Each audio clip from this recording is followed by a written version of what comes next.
Allez, c'est parti, vidéo un peu spéciale aujourd'hui. On va parler des DCA. On va commencer par les bases et je vais vous montrer une stratégie que j'ai mis au point. Donc un DCA++, qu'on va voir juste après. On commence par les bases. Qu'est-ce que le dollar cost average, donc le DCA? Donc la moyenne d'achat, DCA, est une stratégie d'investissement dans laquelle un investisseur répartit le montant total à investir entre les achats périodiques d'un actif cible dans le but de réduire l'impact de la volatilité sur l'achat global. Les achats interviennent quel que soit le prix de l'actif et à intervalles réguliers. Donc si on utilise Wallinvest par exemple, que vous mettez 20 $ toutes les semaines, sur 2 ans, donc on reprend évidemment les 2 ans qui sont passés, vous auriez investi 2080 $ avec une valeur actuelle à 4648 $. Vu que là on a eu quand même un sacré boom depuis 2 ans, si on le met sur un an, normalement, on va voir, je pense qu'on n'est pas rentable, voilà. On perd 11%, car on investit de manière un petit peu irréfléchie, ce qui n'est pas en soi une mauvaise technique, mais il faut viser sur du long terme et croire vraiment au projet sur lequel vous êtes ou autre. Sur 6 mois, on a eu des grosses accélérations et que maintenant on retrace. Pareil, vous êtes à -16. Vous direz c'est pas très grave si vous croyez au projet. Bon, maintenant que vous avez compris qu'est-ce que le DCA, il y a plusieurs façons. Donc vous pouvez très bien investir, comme on l'a vu, une fois par semaine, une fois par mois, une fois tous les 3 jours, une fois par heure, vous faites ce que vous voulez. Moi, la stratégie que j'ai mis en place, euh, elle diffère un petit peu. Pas besoin de, justement, vous n'avez pas besoin d'être un trader professionnel ou autre. On enlève le RSI, on enlève le MACD, on se garde juste deux choses. On passe le graphique en daily. Je répète, c'est une stratégie que j'ai mise au point, parce que vous pouvez aussi remodifier. L'idée, c'est pas forcément de la copier bêtement, c'est même vous essayer de l'optimiser et de voir ce qui vous conviendra le mieux à la fin de cette vidéo. Donc moi voilà, je suis en daily, je garde juste les bandes de Bollinger qui suivent une moyenne du prix, et je mets une moyenne mobile 50. Donc j'ai réglé en 50 périodes, hop, en cliquant ici, d'accord, longueur 50 périodes. Donc on va commencer sur une partie où on investit. Par exemple, reprenons mars sur cette période. On va prendre cette période on va commencer par mars. On va commencer par du rachat. Alors, quelle idée? Quelle idée de... On va commencer comme ça. Quelle idée toute bête de ma stratégie, c'est une fois que vous avez le cours, vous voyez là on a le cours qui est au-dessus des bandes de la moyenne des bandes de Bollinger et au-dessus de sa MA50. Là, on ferait ce qu'on appelle, donc sur cette zone-là, un DCA inversé, ce qui veut dire que là, on prend des profits, d'accord? Donc l'idée, c'est de prendre des profits chaque jour, et à l'inverse, quand vous avez le cours qui passe sous les bandes de Bollinger, sous la moyenne des bandes de Bollinger et sous la MA50, là, on rachète. Et ainsi de suite. Et ainsi de suite. On repasse au-dessus, on vend. En gros, voilà, ça fait je vends, j'achète. Je vends, j'achète. Je vends, j'achète. Alors justement, là, quand on est en zone, ce que j'appelle une zone neutre, quand on est au-dessus de la moyenne mobile, mais qu'on n'est pas au-dessus de la MA50, c'est une zone neutre, où là, on ne fait rien. On attend. On attend une réelle direction du marché. Là, on a le boom. On a le boom des cryptos. Je vends. Zone neutre, je ne fais rien. Je vends. Zone neutre, je ne fais rien. Je vends. Zone neutre, je ne fais rien. Je vends. Éventuellement, petit rachat ici, coup de peau si on arrive à le choper, qu'on est dans le bon timing. Alors l'idée aussi, justement, j'y viens. Moi, je le fais à une heure précise, 22h30.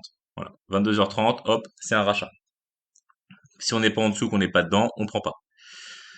Ensuite, pareil ici, on vend, on rachète, on revend, et là, on rachète toute la baisse. Zone d'indécision ici. Vous voyez, donc là, on fait rien. Ok. Là, on rachète, on rachète, on rachète. Et vous voyez que quand on le fait, alors j'ai pas mis des couleurs, mais si je mets les couleurs, euh, voilà, c'était la petite pause, je vous ai mis les couleurs. Donc, au final, on vend tous les points hauts. On vend, on vend, on vend, on vend. On rachète, on rachète, on rachète. On vend, on rachète, on vend, on rachète. Là, on a vendu pendant justement la période où on a eu un petit pump. Là, on repasse. On n'a pas eu de zone d'indécision là parce qu'on était censé avoir un croisement haussier, donc normalement on aurait dû continuer cette hausse là. Pour l'instant, on a une invalidation sur le papier dans l'instant T, ce qui nous donne un point d'achat. Donc on a un nouveau point d'achat. Donc c'est intéressant. Alors maintenant, vous allez me dire, ok d'accord, mais j'achète comment, je vends comment, sur quelle zone de temps, etc. Alors voilà la stratégie. Vous avez par exemple 0,10 BTC, je donne l'exemple. Vous divisez ces 0,10 BTC, déjà vous prenez que 75% de ce capital de vos 0,10 BTC. Ces 75% de votre capital, vous les divisez par 115, d'accord? Et vous vendez un 115e par jour, donc sur toute la montée. Imaginons que ces 115 jours sont passés, que vous avez vendu les 115 jours d'affilée parce qu'on a une grosse montée, ce qui est quand même assez rare. Vous avez encore vos 25% de sécurité que vous redivisez par 115 et vous continuez de réinvestir cette zone-là.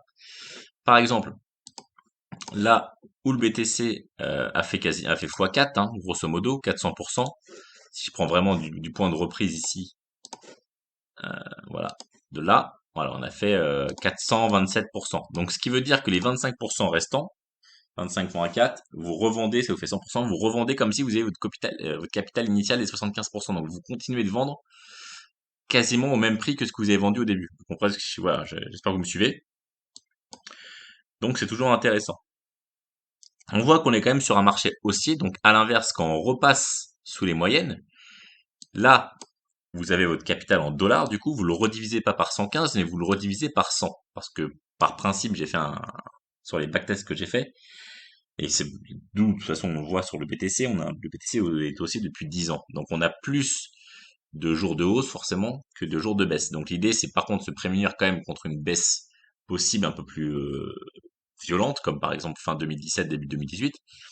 Mais vous le divisez par 100 et vous rachetez sur 100 jours. D'accord? Je vous donne un exemple. Là, vous allez vous allez pouvoir racheter 16% plus bas. Vous commencez votre DCA inversé du coup. Enfin, votre DCA, là, c'est pas inversé. Vous le commencez 16% plus bas. D'accord? Là, vous rachetez, vous rachetez, vous rachetez, vous rachetez, vous rachetez jusqu'à moins 52%. D'accord? Et vous faites ça sur 100 jours. Si les 100 jours ne sont pas atteints, on reprend la manip. Voilà, vous avez votre capital en BTC, vous le redivisez par 100 cases, vous faites la même manip. Dès qu'on repasse en zone inverse, on recommence, on redivise, on recommence. Vous voyez, voilà, vous me suivez, je pense. Et avec cette technique, vous allez forcément gonfler à minima, soit dans un marché bullish, votre valeur en dollars, et soit sur un marché bearish, votre valeur en BTC. Sur des grands mouvements, je parle. Sur des mouvements, justement, comme on a pu avoir ici, vous allez accumuler un petit peu des deux, ce qui est pas plus mal. Là où tout le monde, là, en plus, vous faites l'inverse de ce que tout le monde fait. Là où tout le monde achète là, bah, vous êtes en train de vendre, vous êtes en train de profiter de ça. Et c'est ce que font tous les professionnels. Tous les professionnels, qu'est-ce qu'ils font? Ils sont pas là en train d'acheter ça, eux, hein. Eux, ils font pas ça. Eux, ce qu'ils font, c'est ils vendent, ils vendent, ils vendent, ils vendent, ils vendent. Et après, ça se casse. Et après, boum, ils rachètent, ils rachètent, ils rachètent quand plus personne n'en veut, etc., etc. Donc voilà la stratégie. Simple, efficace, des moyens mobiles. On passe au-dessus, on passe en dessous, et on fait en fonction de où se positionne le cours. L'avantage d'utiliser les moyennes mobiles par rapport à d'autres indicateurs, style le RSI ou autre, qui va vous dire ah je suis en surachat, ah je suis en survente, c'est que si je vous mets un RSI là en surachat, il va être en surachat direct et vous allez vous vendre la sauce là, vous avez tout vendu à 15 000. Là, vous suivez un mouvement de moyenne et les moyennes vont forcément suivre le cours tout le temps. Il n'y a pas de, voilà, il y a pas de mystère. Donc c'est à mon sens le plus intéressant sur du long terme. Ensuite, maintenant qu'on a vu cette partie-là, vous avez compris le système de ce DCA-là, vous pouvez l'optimiser encore mieux. Euh, Comment l'optimiser? C'est par exemple vous dire justement si vous voulez réduire le nombre de jours, vous dire non, sur 115, mon capital c'est trop long, etc. Vous pouvez très bien faire par exemple sur 100 et 75, en respectant quand même la technique de diviser, de garder 75% de votre capital, et d'uniquement faire des mouvements quand vous avez en plus au-dessus de ces moyennes, quand vous êtes par exemple ici, de vendre uniquement quand vous êtes sur des bougies vertes. Vous vendez les bougies vertes, vous ne vendez pas les bougies rouges. Vous vendez les bougies vertes, vous ne vendez pas les bougies rouges. Et vous rachetez à l'inverse que les bougies rouges, par exemple ici, et pas les bougies vertes, et ainsi de suite. Comme ça, vous étalez un peu plus votre DCA dans le temps, et vous profitez vraiment que vous maximisez les baisses et vous maximisez les hausses. Donc, quel est l'intérêt de faire cette stratégie? De une, psychologiquement, vous allez vous sentir super à l'aise, vous serez ni stressé sur des grosses hausses à vous dire qu'est-ce que je fais, et vous serez ni stressé sur des grosses baisses à vous dire qu'est-ce que je ferais. Au contraire, vous allez vous dire, ah, ça baisse, je peux racheter, c'est cool. Et c'est ce qui est le plus important de toute façon dans le trading ou l'investissement, c'est le stress et le mindset. Il n'y a vraiment pas de mystère. Donc voilà. Là, par exemple, sur la zone d'aujourd'hui, on a vendu ici. On avait un prix moyen sur les... Grosso modo, il y avait un prix moyen sur les 44 000 $. D'accord? Allez, même un peu moins, on va dire 43 500. Hop, là, 22h30, vous avez déjà racheté votre premier rachat 7,95% plus bas que ce que vous l'avez vendu la dernière fois.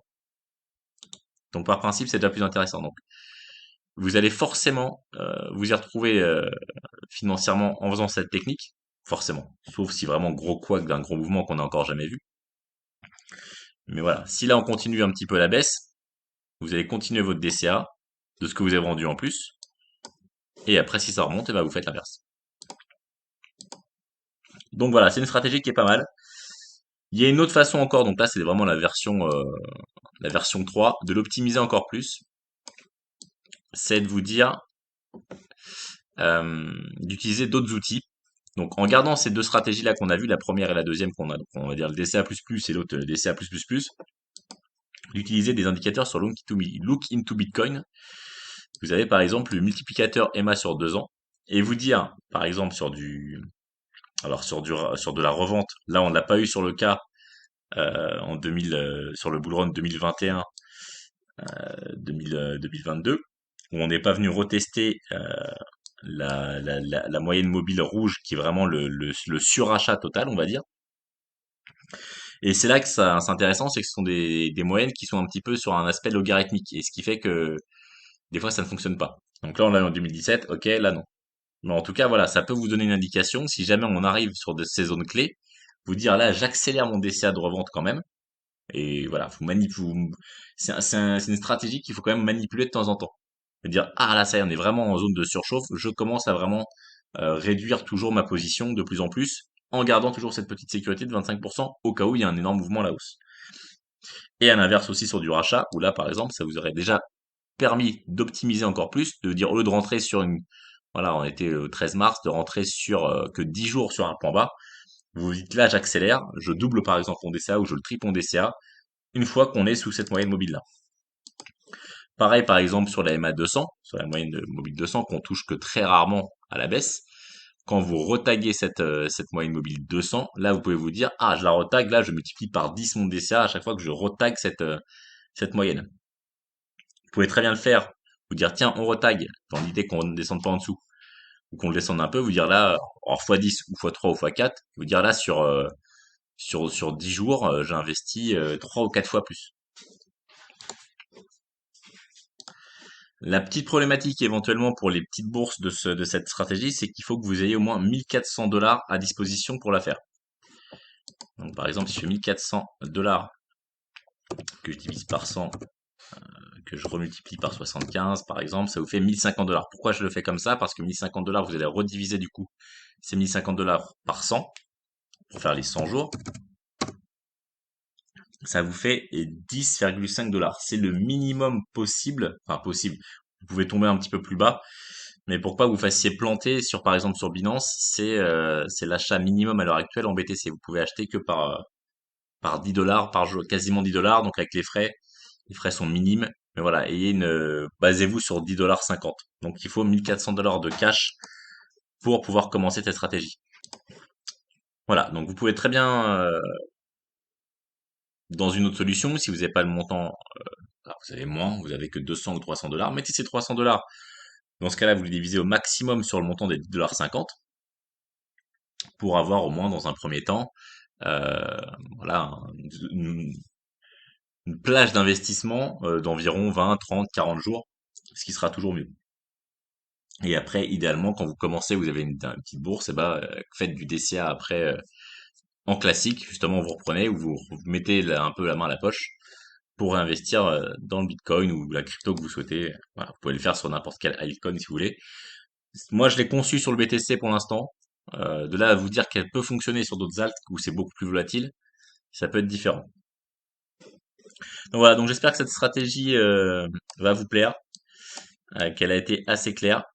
Donc, on pense au petit like, on s'abonne pour d'autres vidéos. À plus. Ciao.